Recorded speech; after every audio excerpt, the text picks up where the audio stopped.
so I did it myself. Of course, I needed a company to do the paperwork for me. So I became the client of my clients. Yeah. So in that sense, they really guide me in the process on what needs to be done, because that part I didn't know it. And I'm not experiencing air shipping.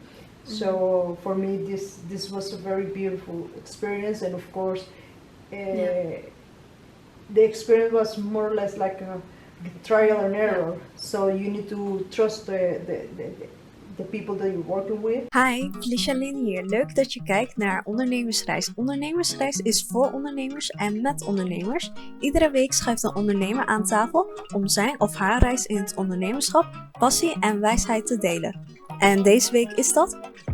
Leuk dat je kijkt naar een nieuwe aflevering van Ondernemersreis. En dit keer een speciale gast. En wat we ook anders gaan doen in deze aflevering is dat we het in het Engels gaan doen. Waarom?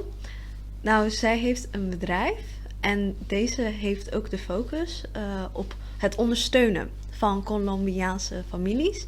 Het zijn namelijk ook schoenen welke van origine uit Colombia komen. En deze schoenen zijn tegenwoordig verkrijgbaar in Nederland en ook in andere Europese landen.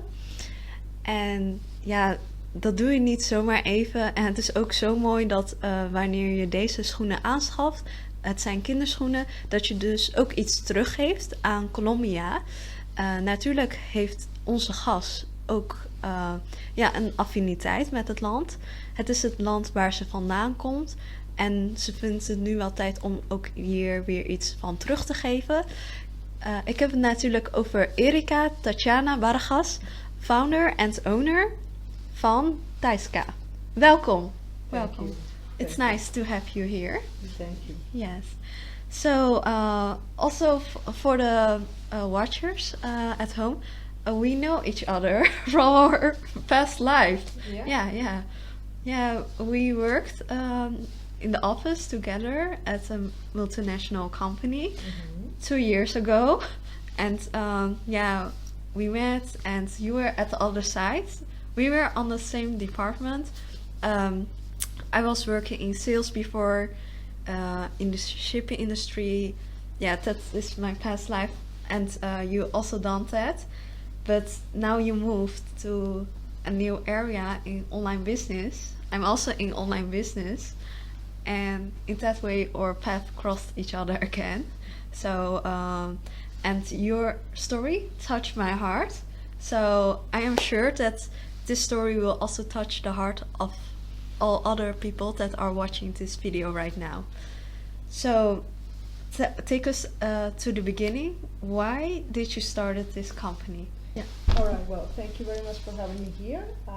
Good to see each other after a couple of years. Yeah. Basically, the whole idea started back then in, I would say in 2017, but I didn't dare to do anything because I was a little bit young, a little bit insecure, and I thought, okay, let's see. Yeah. But eventually, the pandemic hit last year, and I was working in a company where I was feeling good. I mean, having a steady job. Yeah.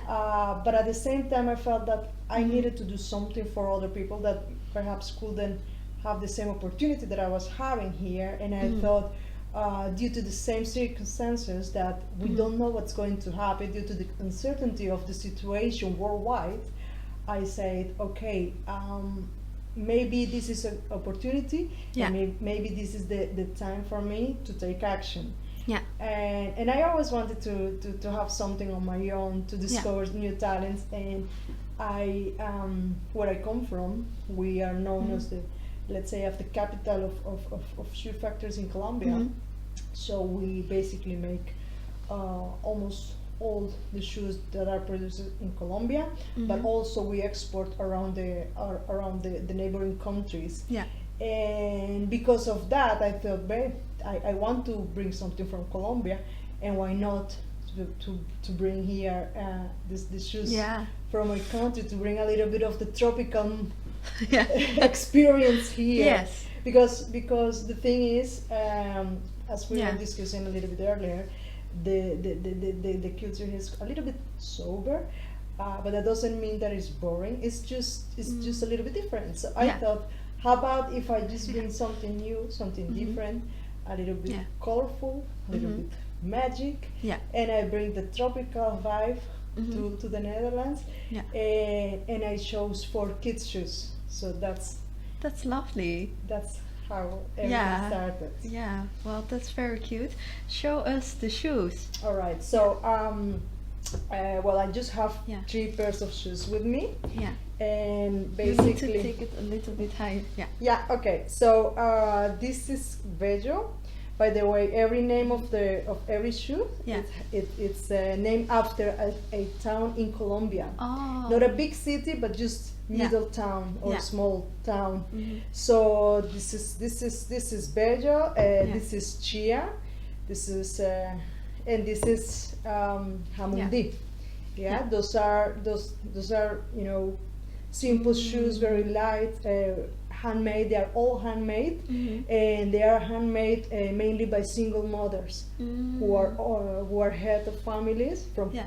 low income families. Yeah. So in that sense, I thought, okay, I like the idea of bringing those beautiful shoes, but at the same time, with those shoes, I'm giving the opportunity Yeah. to local people to work from home.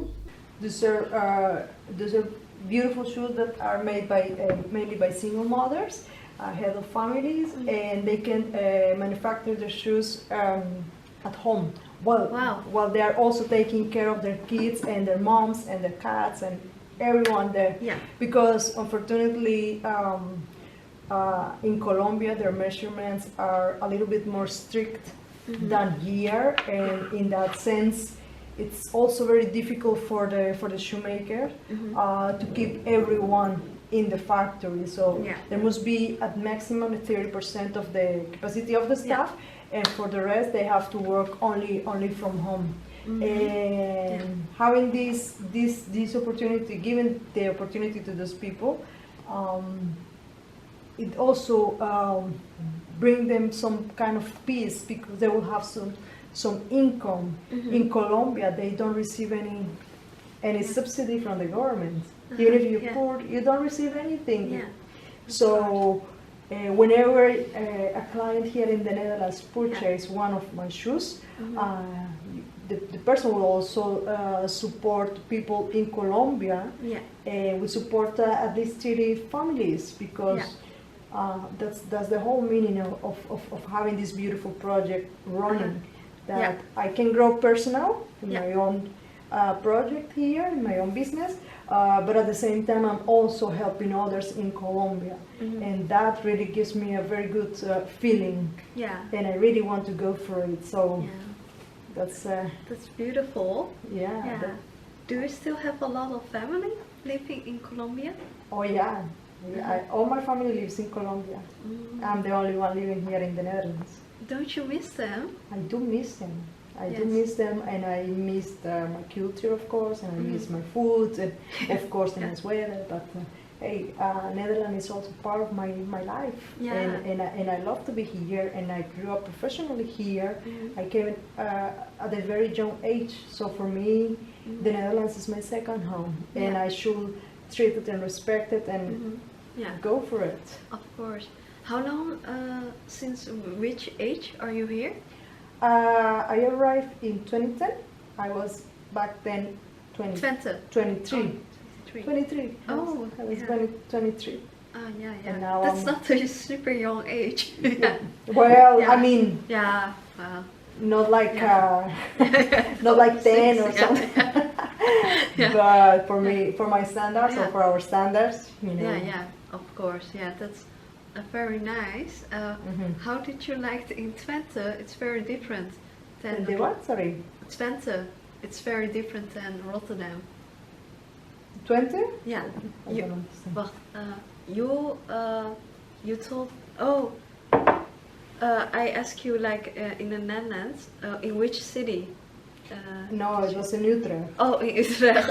I thought In Twente. Houten. In Houten. Houten. Yeah, no, I when I came here, I Yeah. came here as an au pair, Yeah. 2010, and and I was living there with a single father with 3 kids. The Yeah. mom passed away 3 That's months sad. before I actually came to the Netherlands. And it was quite harsh. It was Yeah. very difficult, especially for the father, because he was just a widow. Yeah. And I had to take care of 3 little kids. Yeah. It was a beautiful experience, but at the same time, it was really sad because then 12 months later, I had to quit. I had to leave those kids, Yeah. and they were super attached to me. Oh.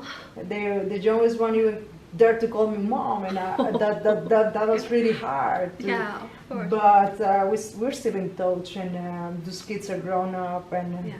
they're having a good life. So yeah. Oh, that's great to hear. Yeah. Hey, but if you were starting from there, up there, and how did you build the career? I think the watchers are very curious. Yeah, well, I came here in 2010, and you know we were still escaping from the crisis back then, from 28, Oh, yeah. 27. I start from very low. You know, even though I had my own bachelor degree in Yeah. Colombia, I had to build up my career here, and of course I had to believe in myself that I Yeah. would be able to make it. And it's not only about taking just simple jobs. I mean, you still need to start somewhere. But the main reason why I came here, it was because I came here as an au pair. Later I could stay here longer, which is good. And then I started to have small jobs, but then I couldn't find a job. So I was basically unemployed, and of course I received the subsidy from the government for a while. In the meantime, I was also trying to learn a little bit the Dutch language. Yeah. I can speak it a little bit, but it is not as fluent as I do it in English. Yeah. And since then, I started to build up my career. And one day, a Chinese woman, she helped me to find a job in an office. Oh, that's nice to And, hear. an expat. So I was yeah. very, very happy and very glad that I had the opportunity to finally start working in 2015. But of course, I had in between.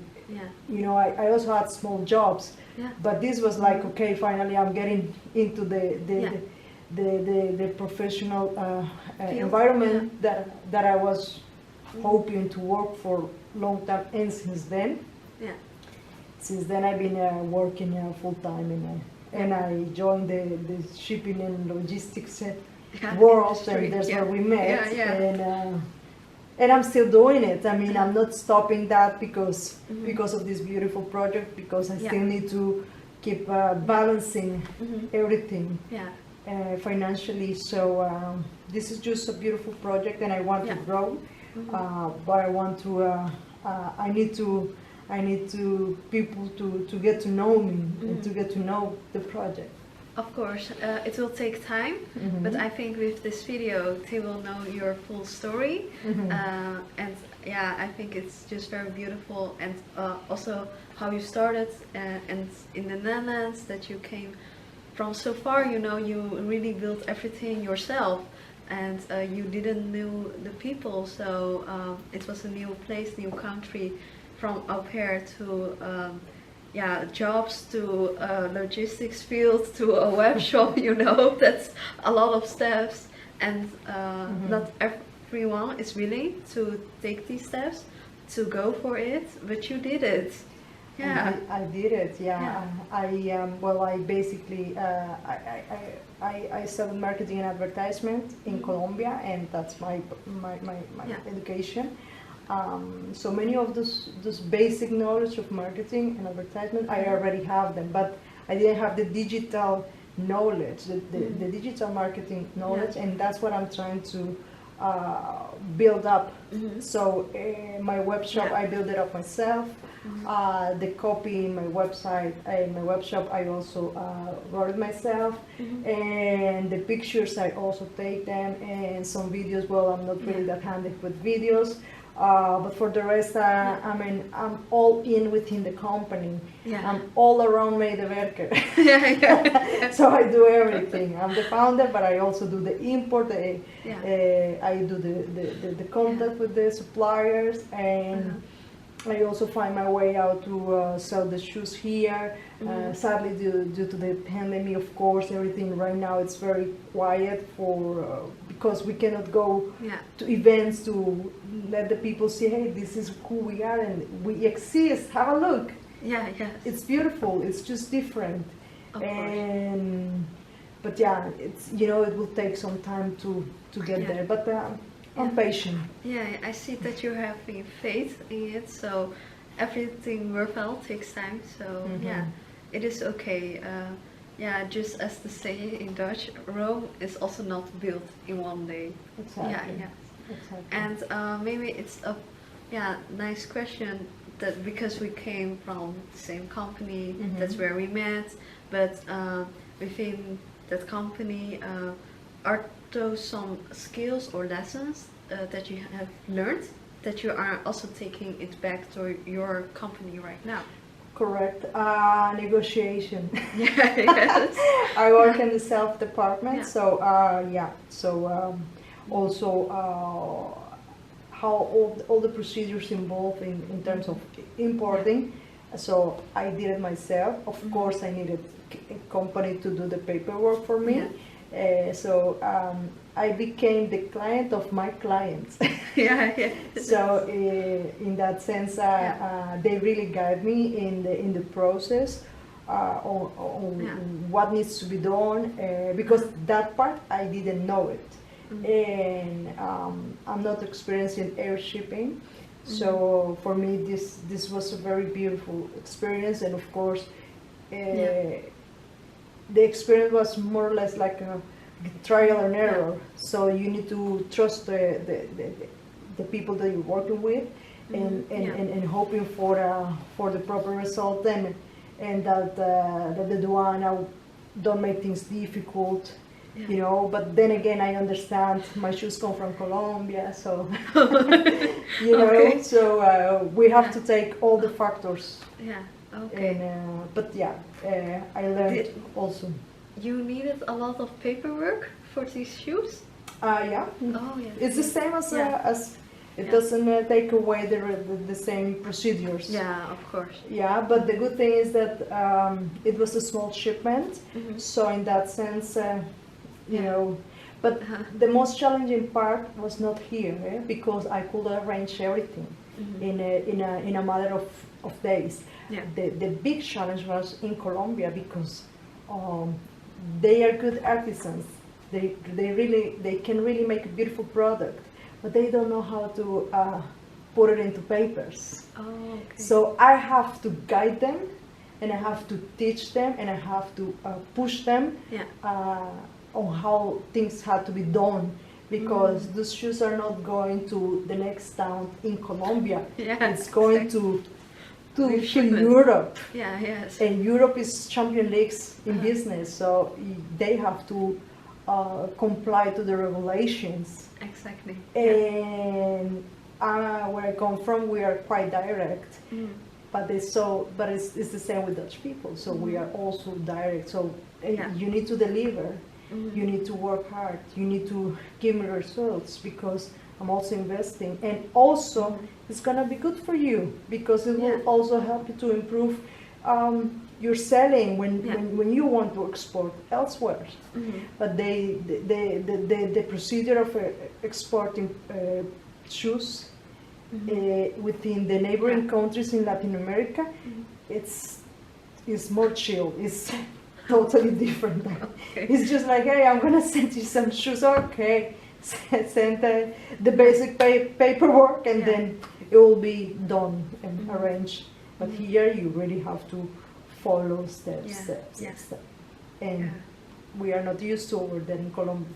Yeah, I see. There were some challenges, but as we see right now, the shoes came and they are looking nice. There is not anything to mention. I think they are super pretty and cute, adorable.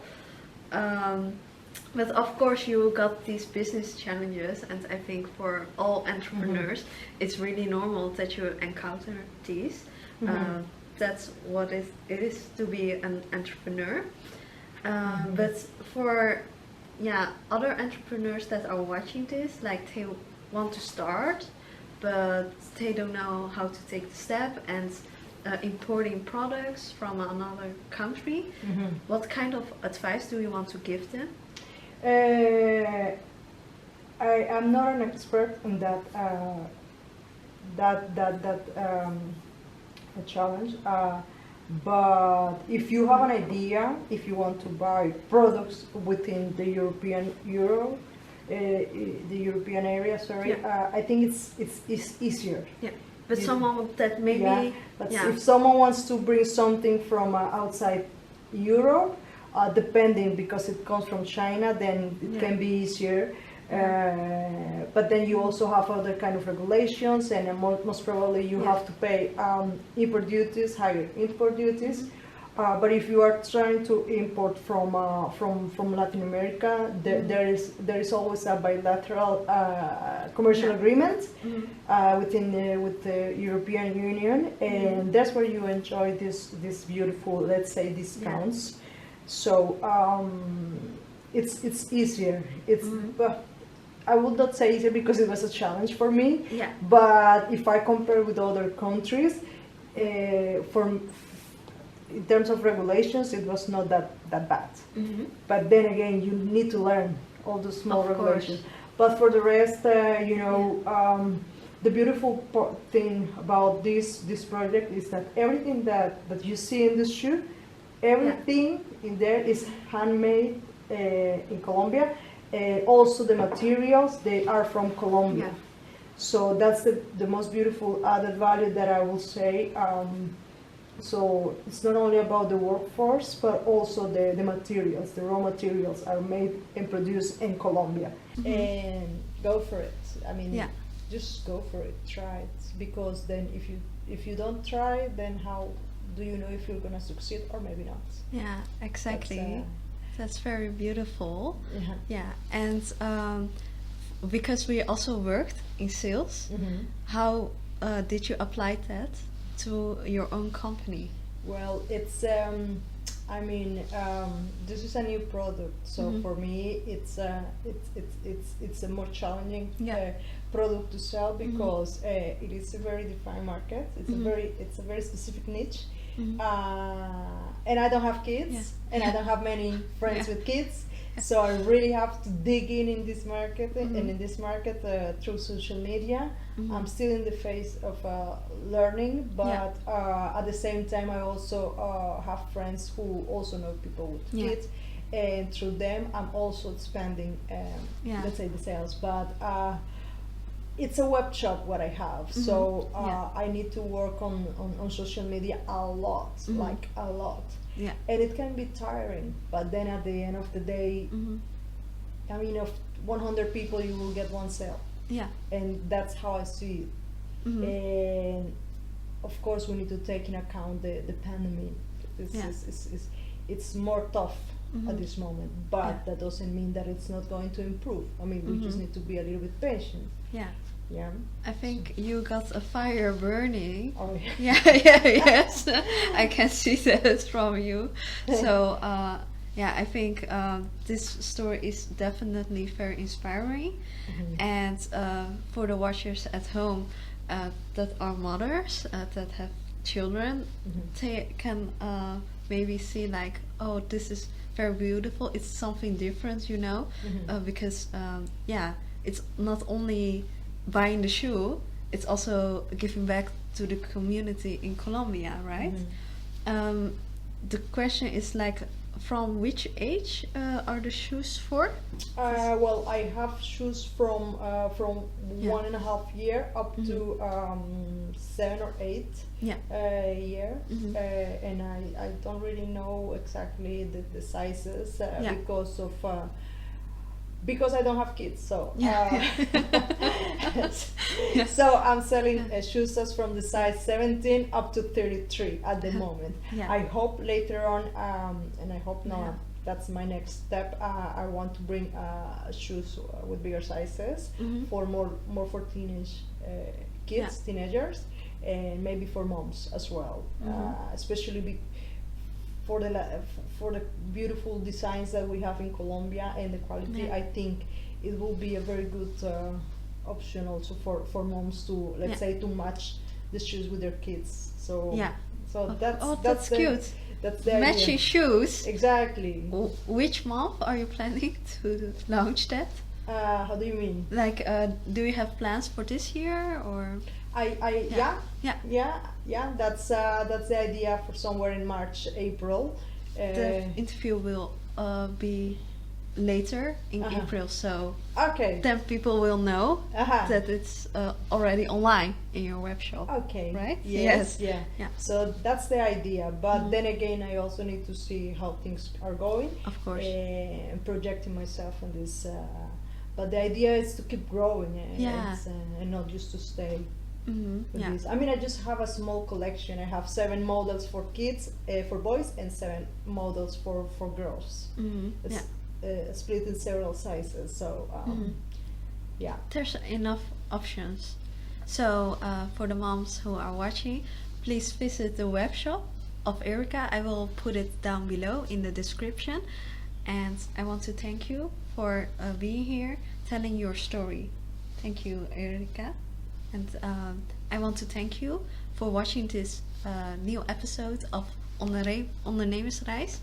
And if you haven't subscribed yet, subscribe and give a thumbs up. And I will see you next week. Bye bye.